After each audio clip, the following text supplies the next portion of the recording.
Hoy vamos a ver situaciones en las cuales Él está totalmente cegado. Y las vamos a ver en la Biblia, ¿no? Cuando Él está totalmente cegado. Porque estamos pendientes en la agenda,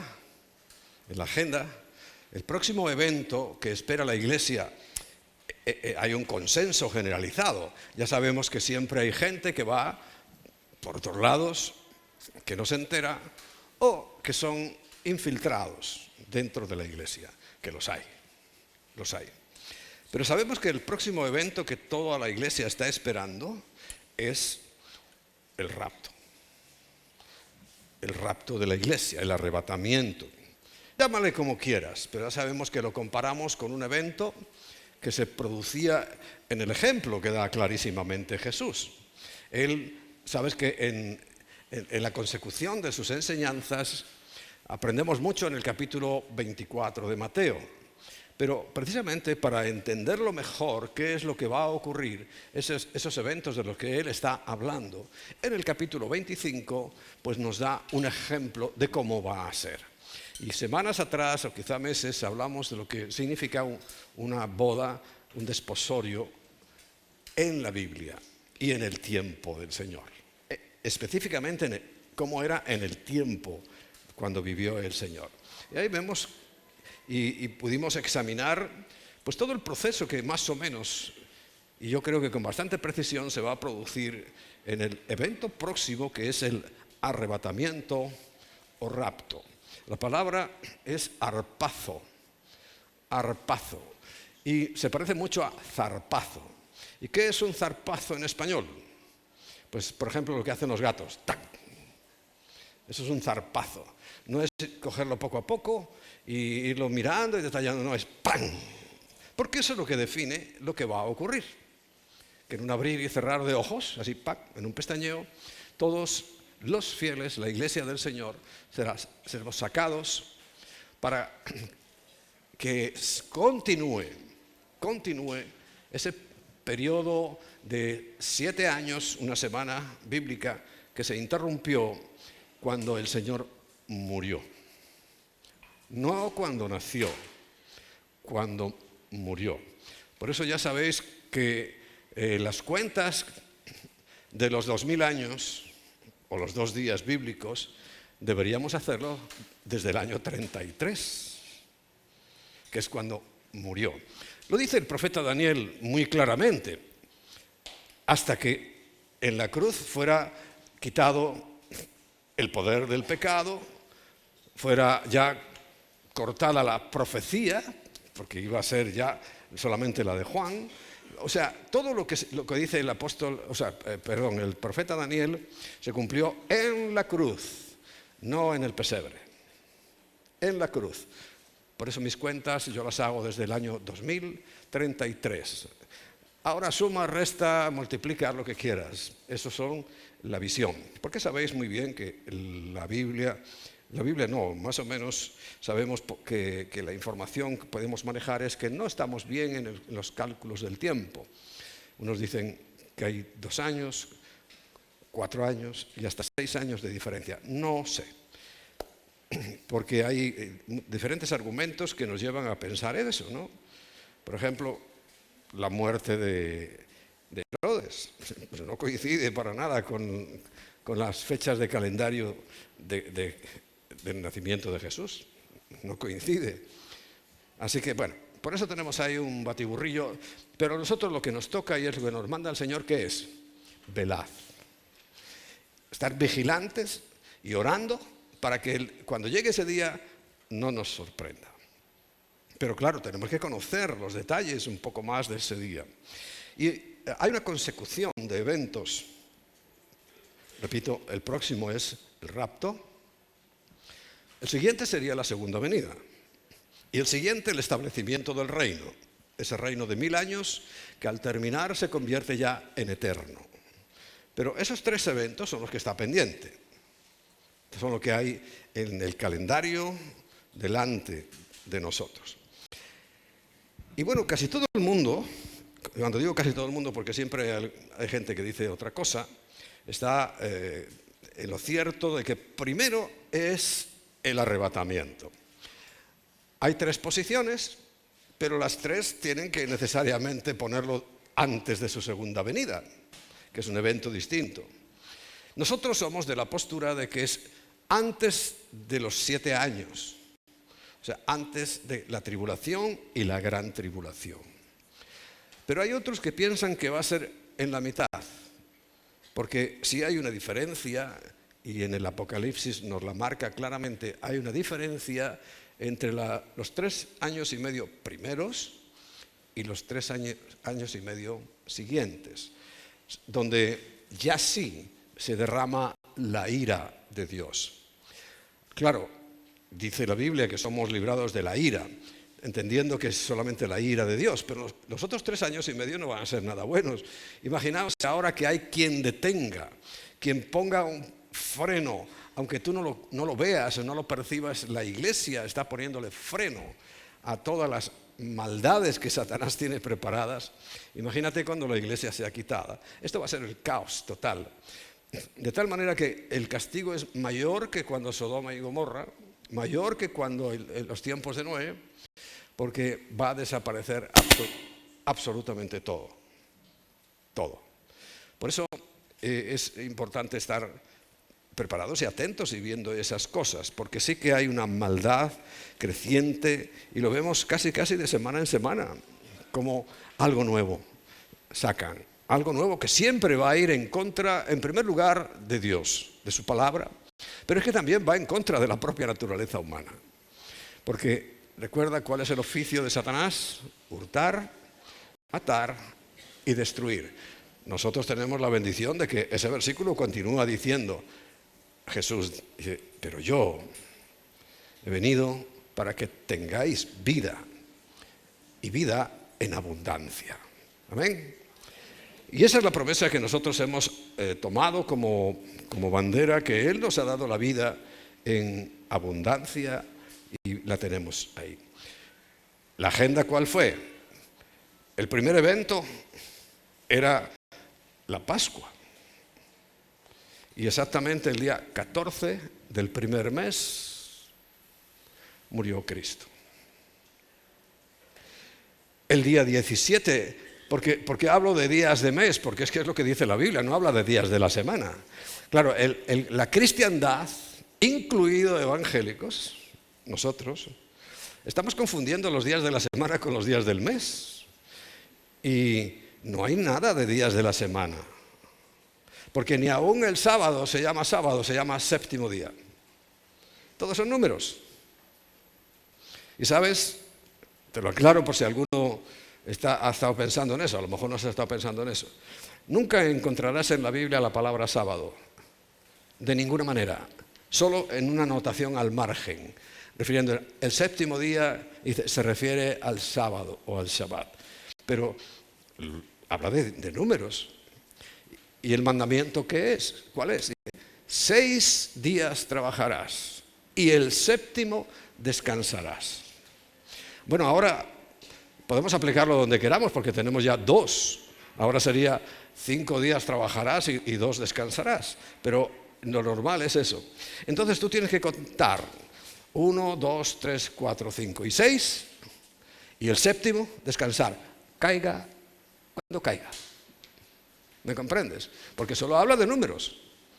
No pone la palabra Shabbat ni sábado. Eso se deduce del texto, pero para nosotros, ¿cuál es nuestro Shabbat o nuestro descanso? Nuestro séptimo día.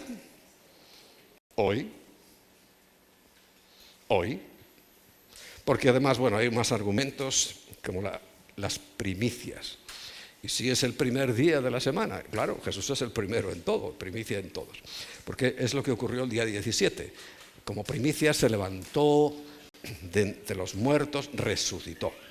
Luego, pues sigue, toda la semana esa que comienza ya no el 14, sino el mismo 15, comienzan 7 días de los panes sin levadura, que es Cristo. Vemos como todo ha coincidido con exactitud y con precisión con acontecimientos de la primera venida de Cristo. Y lo que estamos analizando, yo no estoy afirmando absoluta y rotundamente, lo que pasa es que los argumentos son tan evidentes que esa exactitud en el cumplimiento en la primera venida coincidiendo con las santas convocaciones que el Señor hace? En la segunda venida, pues tendría que ser lo mismo.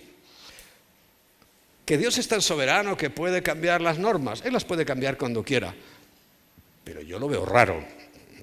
Si algo conocemos de Dios es que es inmutable. Es inmutable. Y si ha retardado un poquito su venida, es precisamente para aguardar, porque nosotros tenemos que completar un número que Él sabe de gentiles que vamos a ser su novia, su iglesia. Pero, ¿cuál sería el siguiente evento? Hemos dicho que el rapto, por tanto, debería coincidir con la siguiente fecha en las convocaciones de Dios. Y quedamos el otro día, hace 2 semanas, con los nombres que se le da adicionalmente del día exacto, que en hebreo para ellos es el primer día del año, pero para nosotros, según la Biblia, porque no dice ningún día primero del año, sí lo dice en el primer mes, más o menos sobre abril, pero solamente habla eso, de números, y en el séptimo mes comienza para ellos el año, pero para nosotros una celebración de las que el Señor mandó, pero con énfasis.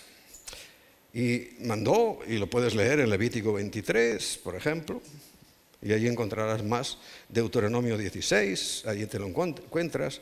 Te vas a encontrar los textos en los cuales dice que todo varón debería presentarse. Mira, hemos cantado una canción que estoy examinándola, ¿no? Manos vacías. Delante de Dios, alguien se puede presentar con las manos vacías. Hay letras que voy a revisar. Lo del corazón dispuesto está bien, pero las manos vacías. Si es una orden de Dios, nadie se presentará delante de mí con las manos vacías. Pues hay un par de canciones que hablan de manos vacías, no sé a qué se refiere.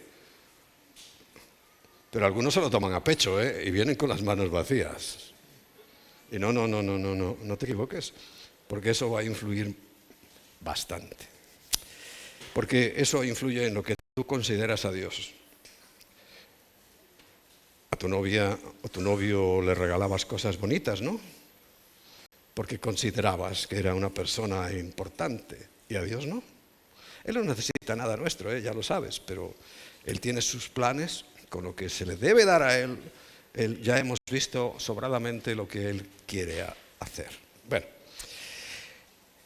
entonces, estas 3 últimas que son el Yom Teruah, Día de las Trompetas, el siguiente es el Yom Kippur, el Día del Arrepentimiento o del Dolor, y el siguiente es Tabernáculos, la fiesta en la cual se habita en cabañas. Por eso las 3 hay que examinarlas bajo esta perspectiva de que Jesús va a volver por segunda vez. Allí en Hechos, cuando lo estaban mirando marcharse, los ángeles que le dijeron, así como lo habéis visto ir, así exactamente regresará. Y eso es una promesa y no hay ninguna duda. Hay gente que no cree nada de esto, pero eso sí, se llaman cristianos. Tienen la desfachatez de llamarse cristianos y no creer ni una sola palabra de lo que dice la Biblia, sobre todo en cuestiones muy, muy importantes. Y esto que estamos viendo, claro, hay una tendencia, y ya la sabéis que yo la he detectado, hay una tendencia que ya va implícita en el nombre que le damos al Antiguo Testamento, como si fuera una cosa vieja que ya pasó. Pero el Señor dice claramente en su palabra que ni una jota ni una tilde pasarán hasta que el cielo y la tierra no pasen. O sea, que no ha pasado, ni mucho menos.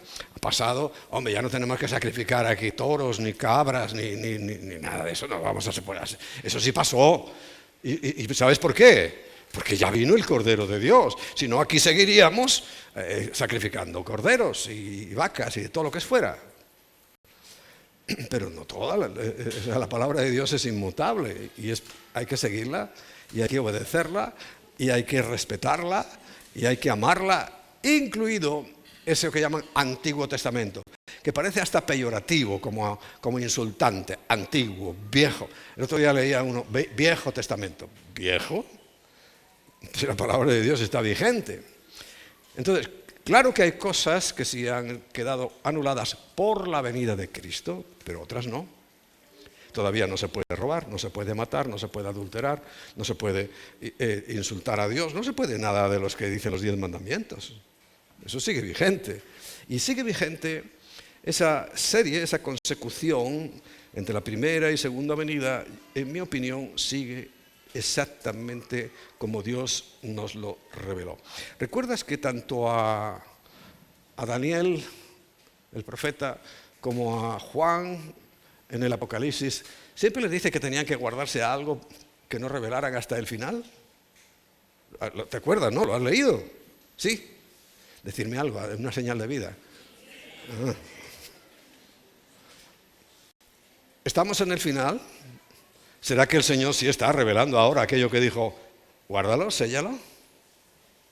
Bueno, no descartemos esa posibilidad. Porque en este entendimiento, claro, basado en la forma en la cual se entendía la Biblia hasta hace bien poquito, pues desencaja.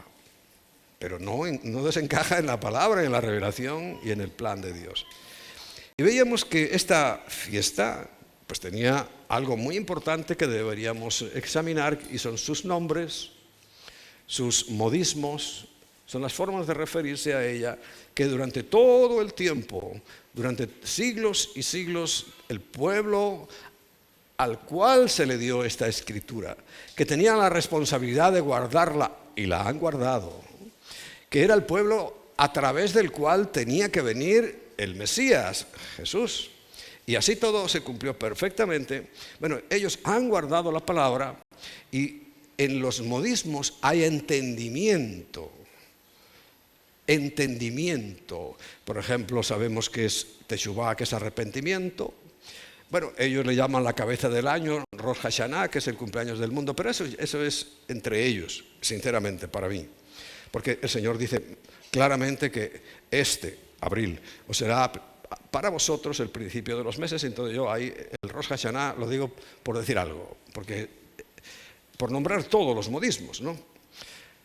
Es el día del juicio, Yom Hadin, es el día de la coronación del Mesías, tiene que ver con las bodas, ¿no? Que ya sabéis que en la boda hebrea entraba el novio como si fuera un rey, y como una reina, pues por supuesto la novia. Y es el día del Ham Melech, la coronación. Es el día del recuerdo o memorial, Yom Hatikadon, eso ya lo hablamos antes. Es el día, en hebreo se dice Yeblo Shel Mesiach, que son los dolores de parto del Mesías, y los dolores ya están llegando a su final, ¿no? Pero también se le conoce como el tiempo de la aflicción de Jacob, que se habla en el Primer Testamento, vamos a llamarlo así. Estamos en el Segundo Testamento, que es el Nuevo.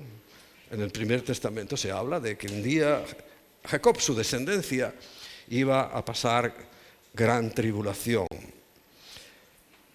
Conectándola con el Yom Kippur, ellos le llaman al Yom Teruah, que es el día primero del mes séptimo, la apertura de las puertas, porque en Yom Kippur le van a llamar el cierre de las puertas, porque para ellos, y además son días muy importantes, son 10 días claves de arrepentimiento, de preparación entre el Yom Teruah y el Yom Kippur, y de buscar arreglar todos sus asuntos, porque piensan, y esto es así hasta el día de hoy, que tienen 10 días para arreglar sus asuntos, porque el día 10 se cierran las puertas, el día 1 se abren, el día 10 se cierran, y por tanto, yo siempre lo digo, creo que es buen momento para hacer negocios con los judíos, pero no los hacen, porque como no pueden hacer nada ilegal, seguro que no hacen ningún negocio. No porque quieran hacer ilegalidades, sino porque tienen miedo. O sea, hay un respeto en la mayoría de los judíos y creen que esto es verdad, ¿no? Porque es cierto que el Yom Kippur es el día del dolor, del arrepentimiento, es un día de ayuno total, es el día, recuerdas, en el cual el sumo sacerdote entraba solo ese día en el lugar santísimo para presentar la ofrenda por todo el pueblo, por todos los pecados de todo el pueblo. O sea, un día muy especial para para los judíos. Entonces usan esos 10 días para arreglar bien sus cuentas. Apertura de las puertas. Otro nombre era Kidushin Nesuin, comparado con la boda, siendo Kidushin en Shavuot o Pentecostés el desposorio, que no es lo mismo que el matrimonio, que la boda, y en nuestra interpretación equivocada, incluso cristiana, claro, pensamos que es lo mismo, y nosotros lo hacemos también a la vez, pero no es así. Entre la boda, entre el desposorio, para ser esposos, esposo viene de esposar, ya están comprometidos, ya no hay nada que hacer, y la boda podía pasar X tiempo, 1 año se calculaba, porque como dice Juan capítulo 14, el Señor les dijo: no se turbe vuestro corazón ni tenga miedo, creéis en Dios, creed también en mí. ¿Y qué les dice que tienen que creer? En la casa de mi Padre muchas moradas hay. Voy pues a preparar lugar para vosotros. Eso hacía el novio después de desposarse.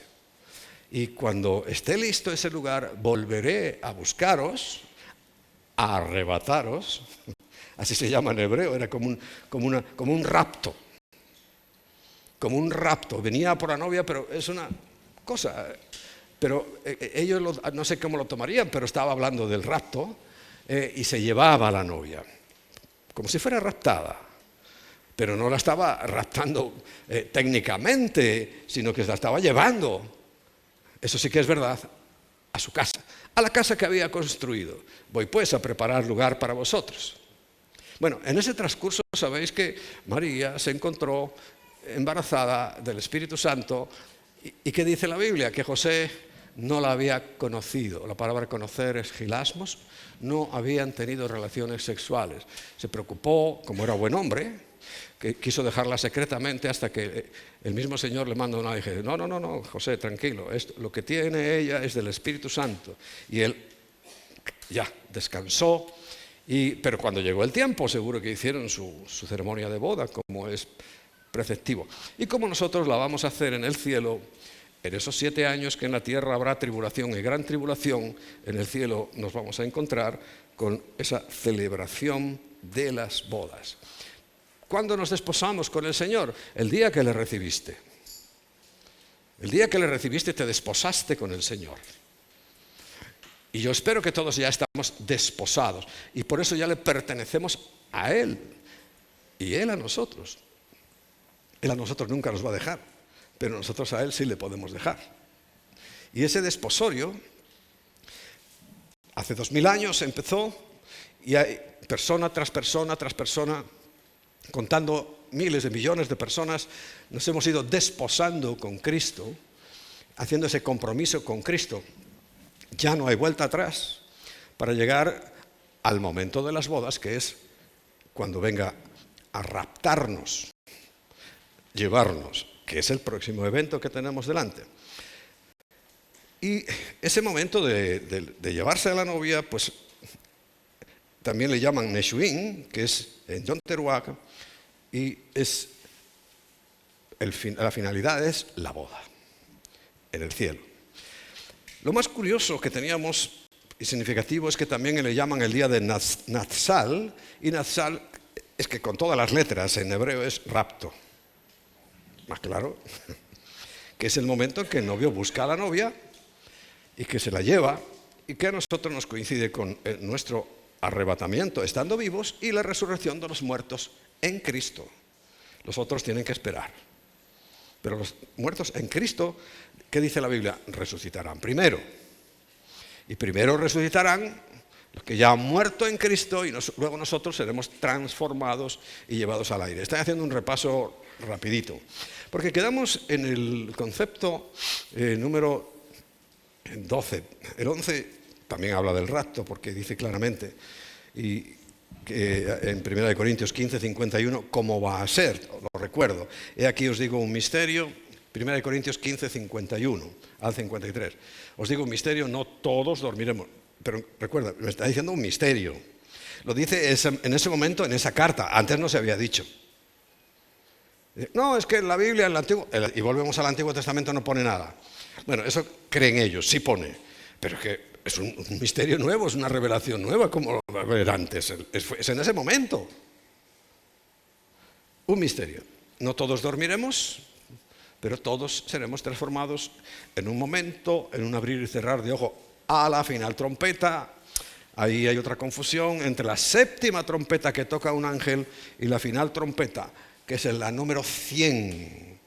100 del día de las trompetas, que esa es la final trompeta, y que la toca el propio Señor Jesucristo. Muy, muy diferente. Porque se tocará la trompeta y los muertos serán resucitados incorruptibles y nosotros seremos transformados, porque es necesario que esto corruptible se vista de incorrupción y esto mortal se vista de inmortalidad. Como vamos a ser llevados a la esfera, ahí, tú sabes, todos hemos viajado en avión, ¿no? Casi todos. Y ahí te pone la temperatura exterior, 60, 70, 50 grados bajo cero. ¿Aguantarías tú eso? Hombre, el novio sería tan cruel de matar a la novia antes de la boda. No, seremos transformados aquí, ¡pam! ¡Ching! Y salimos disparados, en un abrir y cerrar de ojos, tan rápido, ¿no? Bien. Y quedamos en el punto 12, que es muy interesante, y voy a tratar de hacerlo lo más breve, pero se llama, el punto 12 es Yom HaKesed, o sea, es la 12ª forma en la cual es al día primero del mes séptimo, empezando por el nombre original que es Yom Teruah, se le va llamando, y hemos repasado ahora, de diferentes formas, porque en esas formas están dando el significado de ese día. El significado de ese día. Por eso, cuando hablamos, si dicen rapto nazal, están dando el significado de ese día. Bueno, es muy elemental, muy elemental. El primer concepto es el día de la ocultación, el Yom HaKesed, basado en el Salmo 27.5, Salmo 27.5, voy muy rápido para la tecleadora. Dice, porque Él me esconderá, es Él, Dios, el que nos esconderá en su tabernáculo, en el día del mal, en el día de la angustia, en el día de la tribulación. Me esconderá, Él nos va a recoger, si es que por todas partes está clarísimo, pero bueno. Me ocultará, Él nos ocultará, nosotros no tenemos que escondernos. Hay gente que está haciendo búnker, hay gente que se está gastando millonadas para hacer unas viviendas profundísimas para que no le pase nada. No, hay que preocuparse de eso. Él nos esconderá, Él nos guardará, ¿está claro? O sea que tú vive feliz, pero vive eso sí, obediente, no te olvides. Entonces, me ocultará en lo reservado de su morada, no en el patio por ahí, no, en lo reservado de su morada. ¿Cuál es lo reservado de su morada? En los términos terrenales, el lugar santísimo. Allí nos ocultará y dice, sobre una roca me pondrá en alto. Y todo lo hace Dios. Todo lo hace Dios. Por eso es escondido, porque el primer concepto nos esconde, nos guarda, nos libra del mal, nos libra de la ira. Pero hay un subconcepto, día de la ocultación o día escondido. Eso es lo que significa Yom HaKesed, día escondido. ¿Cuál es el sentido de esto? Bueno, ellos hacen como tradición, y yo solamente os lo comento, de que cada día del mes sexto tiene un nombre en hebreo, Elul. Me parece el último, así que a veces estamos en el último mes y ya nos vamos. Todo este mes, ahora en el que estamos, anterior se toca la trompeta todos los días para advertir a los hijos de Dios, todos menos el día 30. Los meses hebreos solo tienen 30 días. 30 días, porque es calendario lunar, 30 días. Y el día que es el día que precede al primero, ¿no? El día 30 precede al primero, que es el Yom Teruah, y ese día había silencio en sus tradiciones. en sus tradiciones, pero recuerda, esas tradiciones muchas están inspiradas por Dios, por el Espíritu Santo. Entonces ese día no se tocaba la trompeta, sino había silencio y expectación, hasta que aparecía la luna nueva. Y entonces empezaban a tocar 100 veces la trompeta. Había expectación, silencio, hasta que aparecía. Por ahí, en un lugar, ahora lo vamos a desarrollar más, las fases de la luna son 2 días. Por eso no se sabe el día, si uno u otro, ni la hora exacta. Ese es el otro modismo importantísimo que tiene ese día, Yom Teruah. Es un día escondido, es un día oculto, es un día raro, en Israel y en el mundo también. Y hay pues como mucho misterio, ¿no? Mucha cosa. Y ese aspecto místico, y lo están viviendo ahora, y por eso también es una señal, lo indica el Salmo 83, famoso salmo que yo creo que estamos viviendo ahora en directo con la guerra de Israel, ya no solamente contra Hamás, sino contra Hezbollah, contra los hutíes, contra Irán, y contra Irak, contra Siria. Bueno, se le aumentan y se aumentan los enemigos, ¿no? ¿Qué decía? Contra tu pueblo han consultado astuta y secretamente. Y han entrado en consejo, y eso cada vez ya hay más. Creo que ha salido incluso el acta de la reunión que tenían, y ahora se siguen reuniendo en secreto. Dice, contra tus protegidos, Israel. Pero hay un tema. Satanás, que es el acusador, no tiene noción de ese día cuando llegue. Porque él podía preparar cosas, ¿no? Aunque no logre nada, pero no tiene noción, no sabe qué va a pasar ese día. Se llama también Yom HaKesed, o Día de la Ocultación, porque está escondido principalmente de Satanás. Hay una evidencia de esa ocultación, y la vamos a ver en la Biblia. Por favor, presta atención.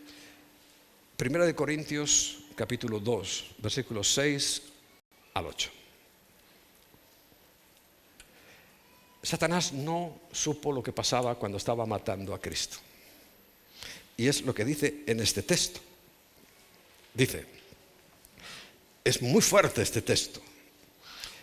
Dice, sin embargo, hablamos sabiduría entre los que han alcanzado madurez. ¿Quiere decir que a los que no han alcanzado madurez les habla sabiduría? No.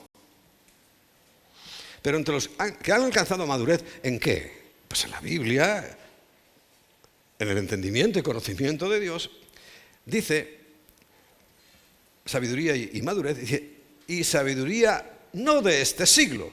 O sea, no es ir a una universidad y después a otra y después a otra y leerte todos los libros cristianos que hay en el mundo. No es de este siglo la sabiduría de la que está hablando aquí el Señor. No es almacenar conocimiento, es una sabiduría que dice cómo es. Bueno, la sabiduría que dice no de este siglo, ni de los príncipes de este siglo. Príncipe ya sabéis que es un término amplio, habla de gobernantes, también habla de los líderes, porque considerado príncipe era el sumo sacerdote, o sea, todos los cargos importantes reciben ese nombre. Bueno, no está hablando tampoco de las de ellos, porque ellos dicen que perecen, se mueren. No es esa sabiduría. Ahí puedes encontrar cosas muy interesantes leyendo el libro del español judío más famoso que se llamaba Maimónides. Puedes encontrar cosas muy interesantes. Pero no estamos hablando de eso. No estamos hablando de lo que Maimónides, cordobés, ¿no? Cordobés, nació en España. Claro, era judío. Podía haber nacido yo qué sé, en Cancún. Y dirían los de Cancún que era mexicano. No. Bueno, pero bueno, lo consideramos nosotros porque realmente fue un hombre sabio y vivía en España. Aquí vivían muchos judíos durante mucho tiempo, hasta que se les expulsó.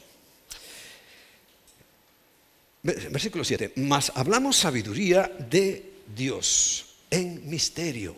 ¿Recuerdas el misterio que nos revelaba Pablo? No todos moriremos, sino que todos seremos transformados. Está hablando de ese misterio del arrebatamiento o del rapto. O sea que Dios habla en misterio a los que son maduros. Dice, la sabiduría oculta. oculta. ¿De dónde viene esa sabiduría si está oculta? Pues no la vas a encontrar aquí explicada como yo te la estoy explicando, sino estudiada y revelada paso tras paso. Primera venida coincidencia, segunda venida coincidencia en todo lo que Dios ha dicho, para mí. Dice, esa sabiduría oculta, la cual Dios predestinó antes de los siglos para nuestra gloria. En principio le está hablando a la iglesia. La que ninguno de los príncipes de este siglo conoció, o sea, no la vas a encontrar en sus escritos. La que ninguno de los príncipes de este siglo conoció. Porque, y aquí está la clave, si la hubieran conocido, nunca habrían crucificado al Señor de gloria. Día escondido, día que no sabía lo que hacía. Y mira que es listo el Satanás. Cómo nos la lía cada poco, ¿no? Pero ese día, hay días que Dios le tapa el entendimiento, como va a ocurrir el día del arrebatamiento. Día escondido. Y ese día lo escondió, y él estaba contento y alegre porque había matado a Jesús hombre, y pensó que había desbaratado todos los planes de Dios. ¿Cómo no podía él saber que desde el mismo Génesis, cuando le estaba diciendo tanto a la mujer como a él y como a Adán, les estaba diciendo lo que iba a pasar? ¿Cómo no sabía que la simiente es Cristo y que de todas maneras él quería evitar que le aplastara la cabeza? Y quería romper porque sabía perfectamente que era inocente y su muerte iba a traer salvación. ¿Pero por qué lo hizo? Pues porque si hubieran sabido, nunca hubieran crucificado al Señor de gloria. Quiere decir que sí hay un día escondido. Es muy serio el tema. Tenemos que pensar en lo espiritual, en lo de Dios y no en la lógica nuestra. Y el día más importante de la historia, ¿Satanás no se entera? Pues no se enteró. Como tampoco se va a enterar el día del rapto. Tampoco, porque es un día que tiene la denominación de oculto, y oculto principalmente para él, para Satanás. Los creyentes de aquella época no decían cuándo era el día de Yom Teruah. ¿Sabes cuál era la expresión normal? Claro, esto hay que estudiarlo, hay que mirarlo en los libros, ¿no? Eso sí, los de los hombres, que simplemente se referían a este día en hebreo, no sé cómo se dice siquiera, pero decían, bueno, ¿estás listo para el día que nadie sabe ni la hora? La expresión más normal. El día que nadie sabe el día ni la hora. ¿Por qué?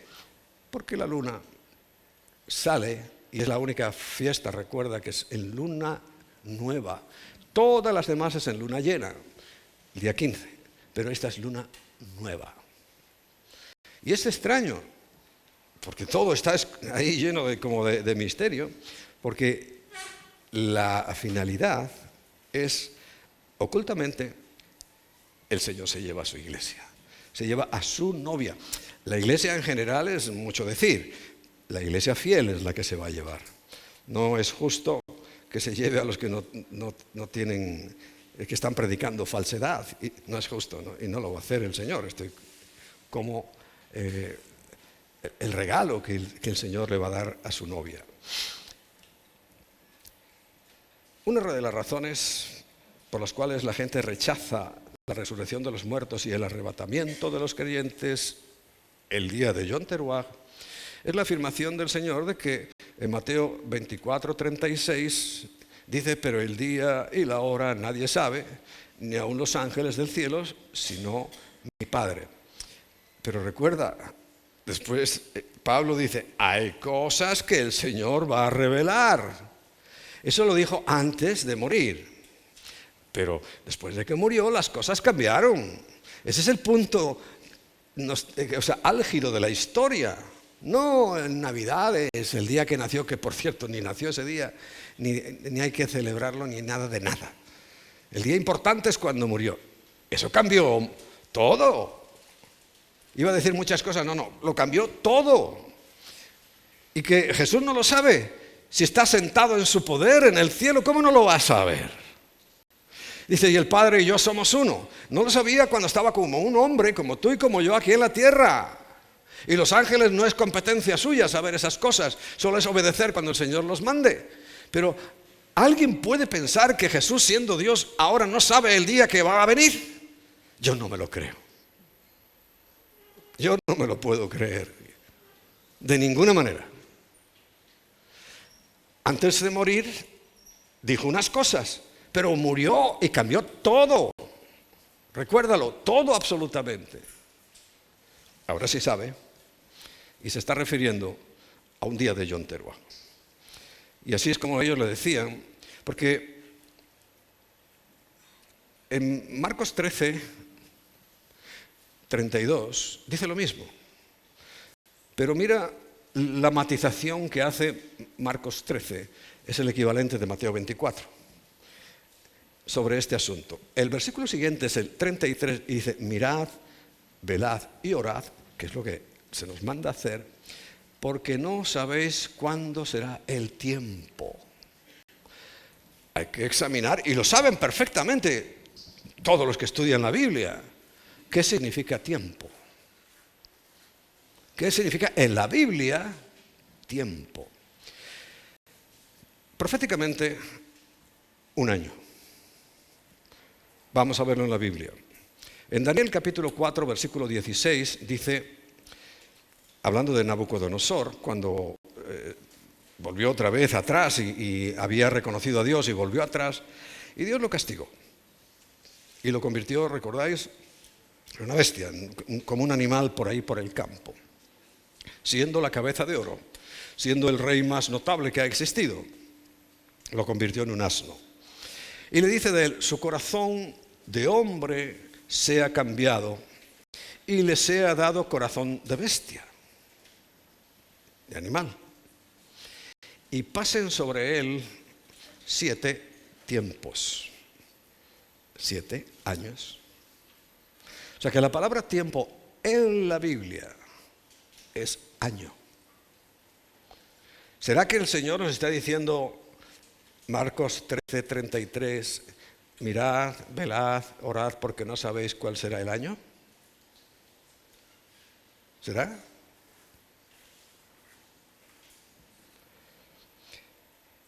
Daniel 7:25, hablando del anticristo, y hablará palabras contra el Altísimo y a los santos del Altísimo quebrantará.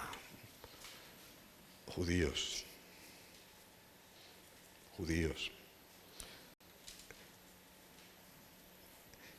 Y pensará en cambiar los tiempos, los años, ¿y no los ha cambiado? Sí, ha cambiado los años. ¿Y la ley no la está cambiando? Sí. ¿Y la ley? Y serán entregados en sus manos hasta tiempo, 1 año, tiempos, 2 años y medio tiempo, 3 años y medio. Apocalipsis no dice eso, habla concretamente de años y días, lo contamos por días y por años, 3 años y medio, que es la fase final y estrepitosa y desastrosa que va a venir para la humanidad. Por tanto, la palabra tiempo significa año. ¿No será que el Señor está diciendo que no sabemos qué año? Yo lo creo. Pero que es en estas fechas, es en el otoño. ¿Sabes? Hay algunos que piensan que ya estamos en el mes séptimo porque no sé si es que no han entendido, no sé, dan unos razonamientos por ahí que yo no comparto. Porque por esa diferencia de tiempos, o sea, del año, que en nuestra forma real de contar tiene 365 días y el año hebreo tiene 360, pues cada año hay un desfase de 5 días. ¿Y cómo se compensa en hebreo? Pues añadiendo un mes cada 3 años, o algo así. Un mes. Y este año es el mes añadido. Hay el mes de Adar y el mes de Adar 2. Este año es eso. Por eso, claro, lo miras con el año pasado y no coincide por un mes y unos días. Pero está bien la fecha. Porque algunos están diciendo que va a ser ahora en este septiembre. No, porque hay que añadir ese tiempo que se ha hecho de siempre para compensar, ya sabéis, el desastre que hizo el diluvio cuando el agua cayó de golpe y desvió el eje de la Tierra 5 grados. Ahora, para hacer el mismo recorrido que antes tardaba 360 días, pues tarda 365 a causa del diluvio, que no fue una lluvia ni un chaparrón, sino fue un golpe de cataratas que cayeron del cielo. Pero bueno, eso ya lo he explicado muchas veces. Y dice Primera de Tesalonicenses capítulo 5, versículo 1. Este es muy importante. Primera de Tesalonicenses capítulo 5, versículo 1. Con este pasaje vamos a leer unos versículos, pero ya terminamos por hoy de hablar de John Teruaj.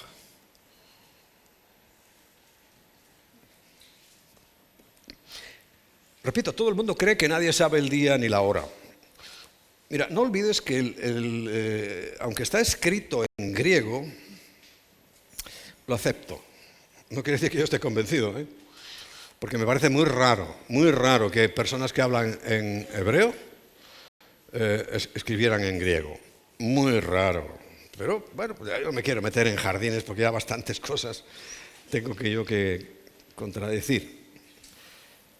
Pero la mentalidad sí es hebrea. Jesús era hebreo y le hablaba a hebreos.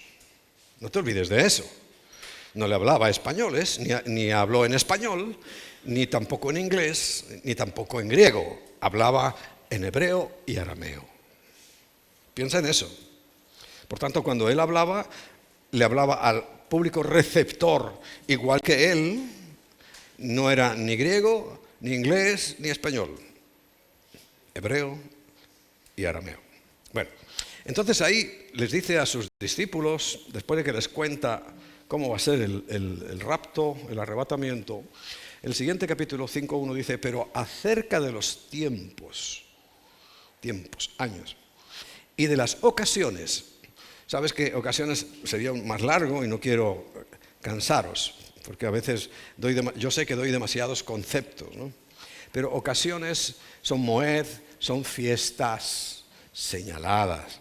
O sea, te lo traduzco. No sabemos en qué día de las trompetas de qué año vendrá. Eso es lo que está diciendo. Pero va a ser un día, una ocasión, un llamado de Dios que es en trompetas, pero no sabemos qué año. Bien. Dice, pero de ese tiempo, dice, no tenéis necesidad, hermano, de que yo os escriba. Hombre, siendo tan importante, ¿cómo es que no tiene Pablo necesidad de escribir eso?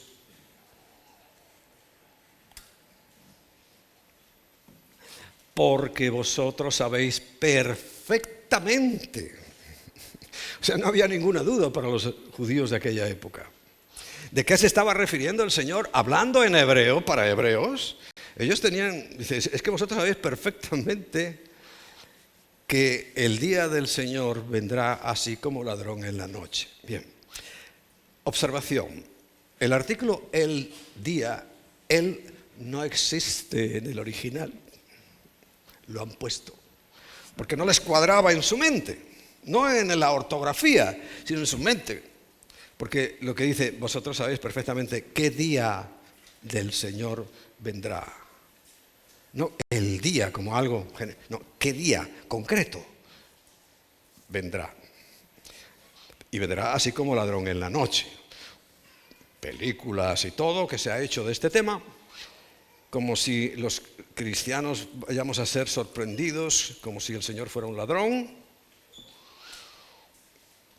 que viene a robar. Porque los ladrones, el ejemplo es porque los ladrones vienen a robar cuando no los esperas. La parábola del padre de familia, si el padre de familia supiera cuándo viene, lo espera con la recortada para empezarle un tiro. Pero no lo sabe.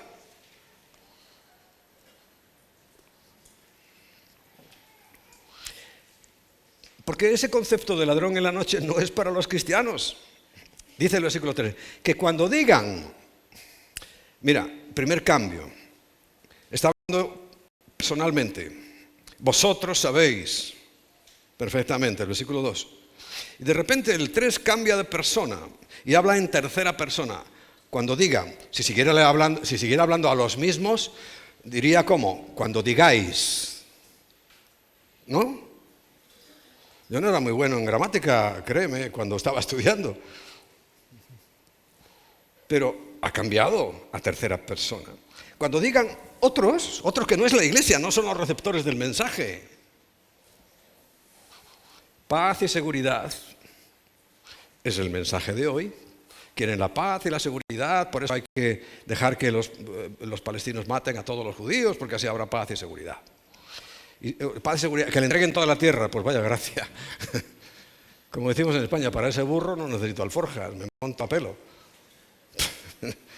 Absoluto, desconcierto y desintegración. Pero dice, cuando ellos digan, la ONU, por ejemplo, todas las naciones, ellos están diciendo esto, no la iglesia. Entonces dice, vendrá sobre ellos, más claro, que son otros, destrucción repentina, como ladrón en la noche. Vendrá sobre ellos, no sobre la iglesia, destrucción repentina, como los dolores de la mujer encinta, y además no escaparán. Para ellos es el ladrón en la noche, para ellos, no para la iglesia. Esto quiero que te quede bien claro, porque todo el mundo está convencido de que la iglesia será sorprendida como si... ¿Qué pasó? No, aquí no está diciendo eso. Más vosotros, hermanos, ya volvemos otra vez a los receptores del mensaje, que somos nosotros, eran los tesalonicenses, somos nosotros. Más vosotros, hermanos, no estáis en tiniebla para que aquel día os sorprenda como ladrón. ¿Lo entiendes? ¿Lo leemos otra vez? Nosotros no nos va a sorprender como ladrón. No estamos en tinieblas. Ha sido revelado. Llevamos 2 semanas revelando esto. ¿Te has enterado de algo? Yo sé que algunos dicen, uy, qué espeso. Pero bueno, quédate con lo más importante. Porque vosotros, hermanos, no estáis en tiniebla para que aquel día os sorprenda como ladrón. Porque todos sois hijos de luz e hijos del día. No somos de la noche ni de las tinieblas. Por tanto, dice, no durmamos como los demás, sino velemos y seamos sobrios. Por los que duermen, de noche duermen, esto es un comentario. Y los que se embriagan, de noche se embriagan, y ya sabemos que esto es así. Pero nosotros, que somos del día, seamos sobrios, habiéndonos vestido en la coraza de fe y amor y con la esperanza de salvación como yelmo. Es lo mismo que le dice a los Efesios en el capítulo 6. ¿Por qué no nos ha puesto Dios para ira? Si nos hemos desposado con el Señor, no es para que nos dé un palizón de muerte.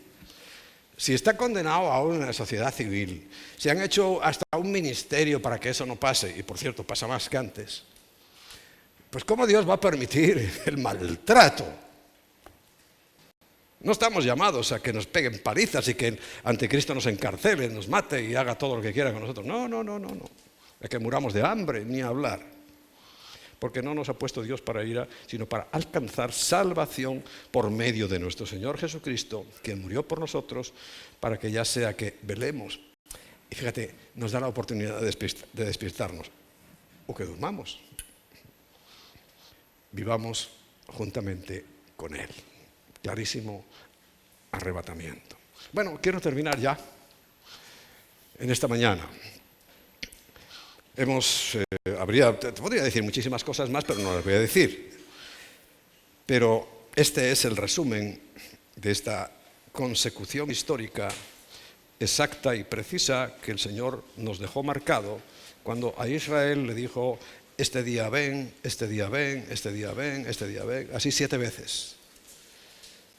7 veces les dijo que vinieran a estar con Él. Y vamos a estar con Él.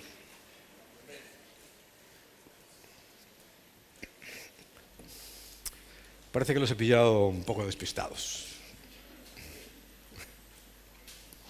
Todo el mundo se ha quedado paralizado. Hombre, algún día tengo que terminar antes. Todos los domingos me regañan.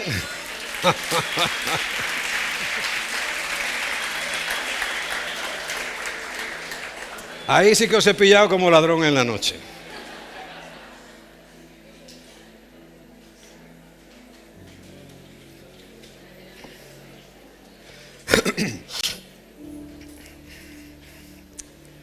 Pero esto es un tema que, mira, puede faltar muy poco. Digo puede porque yo no lo sé. ¿Será este año? Claro, tú miras las circunstancias y puedes decir que sí. Ahora, ¿quiere decir que eso sea real? ¿Que este año viene? No. No. Porque uno de los textos más importantes, recuerda, el más importante para mí es Primera de Juan, capítulo 5, donde dice, el que tiene al Hijo tiene la vida. No te compliques de otras historias, ni denominaciones, ni de creencias. El que tiene al Hijo tiene la vida. Y el que no lo tiene, no tiene la vida. Punto. Ese versículo para mí es clave. Pero también es muy importante que sepamos que esta referencia que el Señor nos hace, clarísima, la debemos creer, porque sabes, ya lo anunció hace mucho tiempo el Señor que esto iba a ocurrir. Y el apóstol Pedro, precisamente, se hace eco de esta cosa. Y en 2 de Pedro, capítulo 3,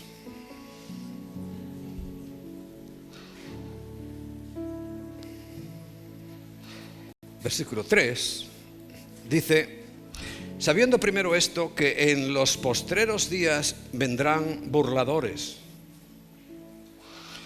andando según sus propias concupiscencias, por su cuenta, y diciendo, como dicen muchos cada vez más, ¿dónde está la promesa de su advenimiento? Porque desde el día que los padres durmieron, todas las cosas permanecen así como están desde el principio de la creación. Claro, la gente dice, no pasa nada, esto es un invento. Pero dice el apóstol Pedro, estos ignoran voluntariamente que en el tiempo antiguo fueron hechos por la palabra de Dios los cielos y también la tierra, que proviene del agua y por el agua subsiste. Somos agua. Por lo cual el mundo de entonces pereció anegado, ahogado en agua. Pero los cielos y la tierra que existen ahora están reservados por la misma palabra, guardados para el fuego en el día del juicio y de la perdición de los hombres impíos. Lo próximo que viene es fuego. Fuego. El versículo 8. Mas, oh hermanos, no ignoréis esto, que para el Señor un día es como 1000 años y el 1000 años como un día. El concepto de tiempo es para nosotros. Dios no tiene tiempo, no existe el tiempo ni el espacio. Y el versículo 9, por favor. El Señor no retarda su promesa de venir, según algunos la tienen por tardanza y por eso se burlan, sino que es paciente con nosotros, no queriendo que ninguno perezca. En Ezequiel leímos el otro día, Dios no quiere que los impíos se mueran. No quiere, porque Jesús vino para que no murieran. Y no quiere que ninguno perezca, sino que todos procedan al arrepentimiento.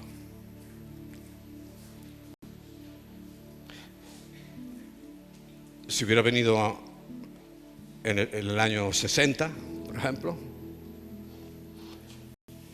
yo no hubiera existido, por tanto no podría estar en la gloria eterna. Tú tampoco. Si ha llegado todo esto hasta el día de hoy, es porque el Señor ha retardado, no porque no haya motivos suficientes para que venga. Pero sabes, Él sabe, hay un número que Él conoce, porque Él lo ve todo antes. Todo antes. Hay un número, y cuando se cumpla ese número, pasará todo. pero el número no lo sabemos. Solo Él lo sabe y es paciente. Y por favor, sé paciente tú también. Y sé misericordioso con los que puedan venir hoy al arrepentimiento, o mañana, o pasado, o el otro, o el otro, o el otro. Porque es Dios el que maneja esa situación. Nosotros podemos ver, podemos especular, indagar, estudiar, pero la última palabra la tiene Dios. Así que con esto en tu mente, lo que debemos hacer, porque el arrebatamiento es una motivación muy especial para evangelizar, para orar y doblar tus rodillas por tus seres queridos, por tus vecinos, por los que amas. Es tiempo de eso. Así que vamos a ponernos en pie.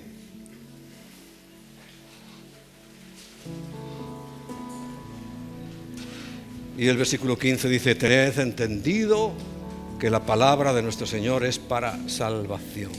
La paciencia de nuestro Señor Jesucristo es para salvación.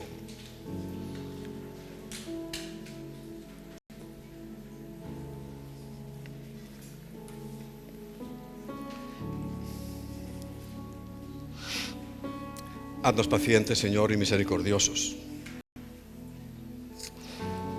Nos gustaría que todo esto fuera ya, sobre todo los que tienen hijos pequeños, sometidos a la presión más grande que conocemos, quizá de la historia. Satanás está cambiando las leyes. Su proyecto es quitar la paternidad y la potestad de los padres para dársela al Estado. Está cambiando las leyes.